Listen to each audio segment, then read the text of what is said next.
Welcome to Expert Online Academy.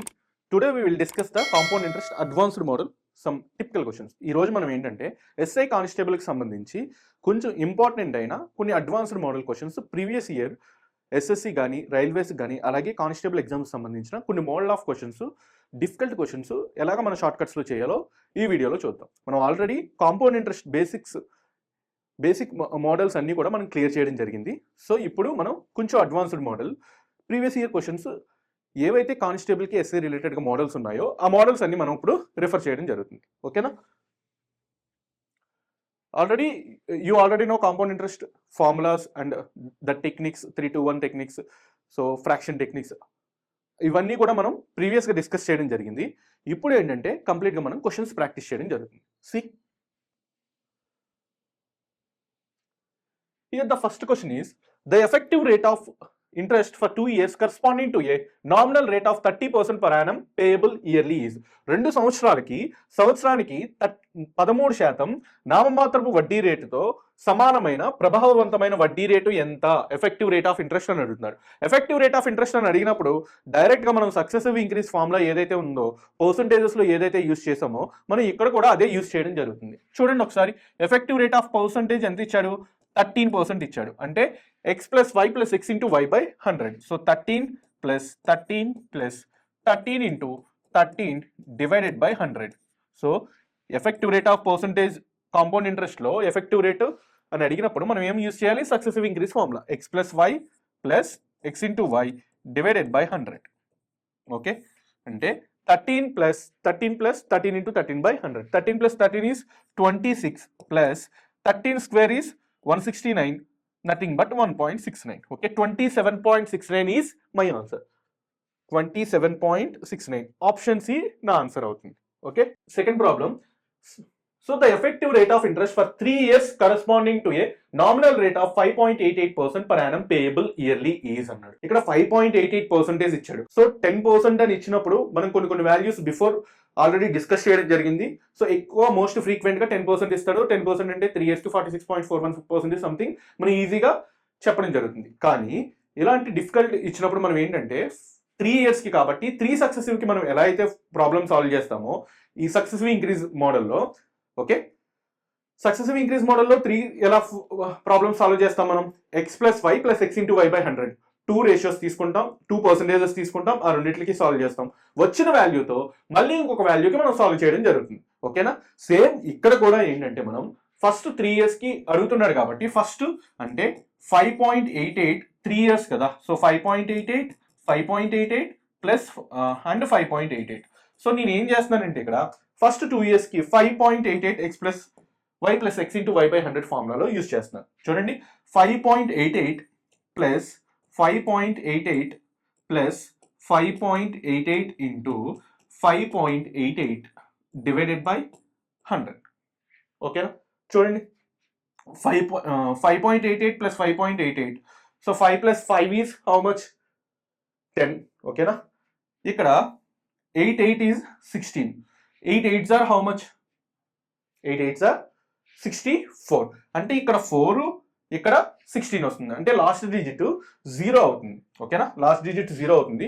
So దీన్ని నేనైతే సింపుల్గా 5 ప్లస్ 5 కాబట్టి అప్రాక్సిమేట్ వాల్యూ మోర్ దాన్ 11%, నేను 12% అని ఈజీగా చెప్పగలను. లేదంటే కనుక మనం క్లియర్గా ఎక్స్ప్లెనేషన్ కనుక చూస్తే 5.88 plus 5.88, 8 plus 8 is 16, 1 carry, 8 plus 8 is 16 plus 1 17 point, 5 plus 5 is 10, 10 plus 1 is 11.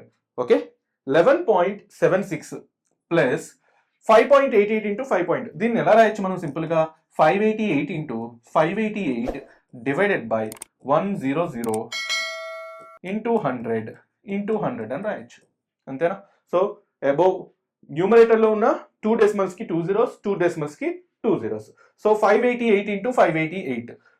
So calculation solve చేస్తే మొత్తం అంతా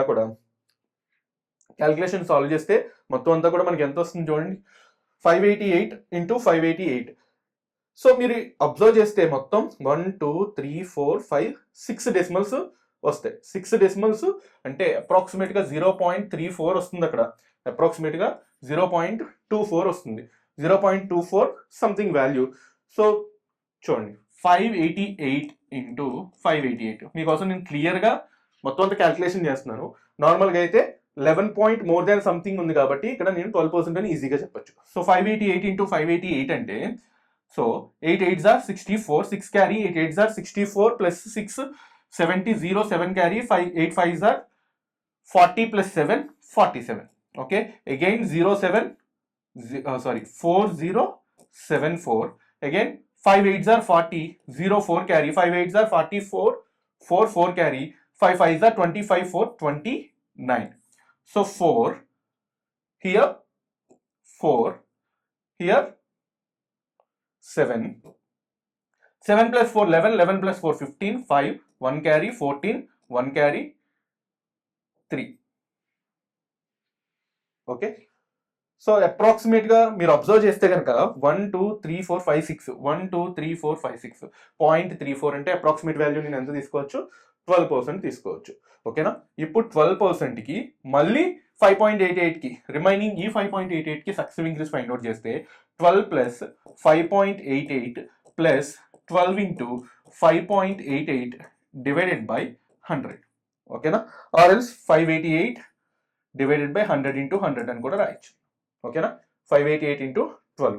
సో మీరు ఇక్కడ ఒకటి అబ్జర్వ్ చేస్తే 12 ప్లస్ 5 అంటే 17 పాయింట్, మోర్ దాన్ 17 పాయింట్ అంటే నాకు ఓన్లీ వన్ ఆప్షన్ ఉంది కాబట్టి 18.70 అనేది నా ఆన్సర్ అవుతుంది. 18.70 అనేది నా ఆన్సర్ అవుతుంది.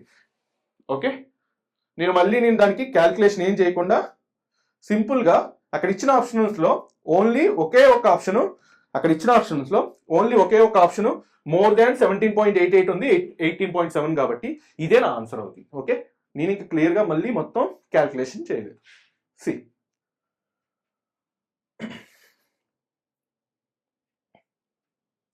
చూడండి, the effective annual rate of interest corresponding to A nominal rate of 22% per annum payable half yearly is అని అంటాడు. సో ఎప్పుడైతే 22% పర్ యానంకి ఇచ్చి హాఫ్ ఇయర్లీ అని అడుగుతాడో రేట్ ఆఫ్ ఇంట్రెస్ట్ మనం ఏం చేస్తాం, ఆఫ్ చేస్తాం.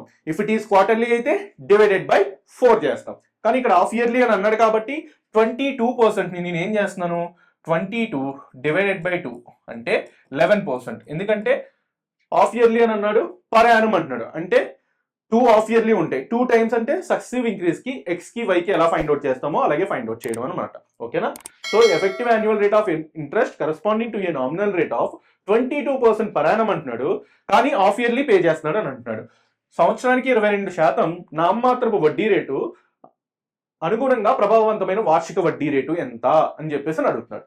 ఓకేనా, సో 22% పర్ యానం అయితే ఎప్పుడైనా కాంపౌండ్ ఇంట్రెస్ట్ లో హాఫ్ ఇయర్లీ, కాంపౌండ్ ఇంట్రెస్ట్ అవని సింపుల్ ఇంట్రెస్ట్ అవని హాఫ్ ఇయర్లీ అని అన్నప్పుడు ఆ వాల్యూని మనం ఏం చేస్తాం, ఇచ్చిన పర్ యానంకి ఇచ్చిన దాన్ని డివైడెడ్ బై 2 చేస్తాం. ఒకవేళ టైం అయితే మల్టిపుల్ చేస్తాం. ఓకేనా, సో దాన్ని మంత్స్లో చేంజ్ చేసి ఎన్ని మంత్స్ అయితే అన్ని ఇయర్స్ కింద తీసుకుంటాం. ఇక్కడ 22/2 అంటే 11%.